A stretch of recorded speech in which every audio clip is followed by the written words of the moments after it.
Everyone saw a giant, but David saw an opportunity for God to show his power.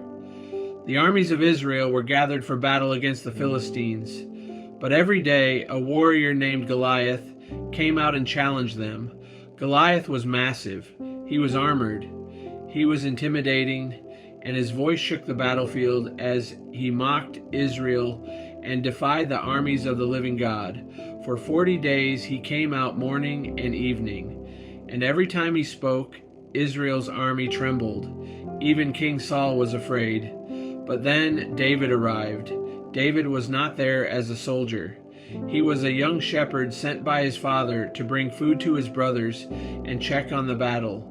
But when David heard Goliath mocking the people of God, something rose up inside him. David asked, "Who is this uncircumcised Philistine that he should defy the armies of the living God?" David did not see the battle the way everyone else saw it. Israel saw Goliath's size. David saw God's covenant. Israel heard the giant's threats. David remembered the Lord's faithfulness. And that is the difference faith makes.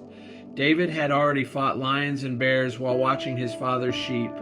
He knew what it meant to face danger when nobody was watching. He had learned courage in the private place before God ever used him in the public place. So David told Saul, "The Lord who delivered me from the paw of the lion and the paw of the bear will deliver me from the hand of this Philistine." Saul tried to give David his armor, but it did not fit. David did not need someone else's armor to fight his battle. He took his staff, chose 5 smooth stones from the brook, placed them in his shepherd's bag, and walked toward the giant. Goliath laughed at him. But David answered with one of the strongest declarations in Scripture. "You come to me with a sword, with a spear, and with a javelin, but I come to you in the name of the Lord of hosts." Then David said, "The battle is the Lord's." That was the key. This was never just David versus Goliath. This was faith versus fear, covenant versus intimidation, the name of the Lord versus the weapons of man. As Goliath moved forward, David ran toward the battle. He reached into his bag, took out a stone, placed it in his sling, and released it.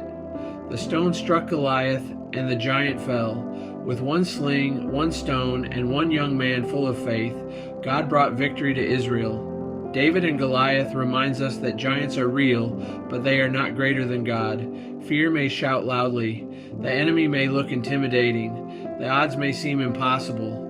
But when you belong to the Lord, you do not face the battle alone. David did not win because he was bigger. He won because he trusted the one who is greater. And the same God who gave David victory is still able to give his people courage today. So do not measure the battle by the size of your giant. Measure it by the greatness of your God, because the battle still belongs to the Lord.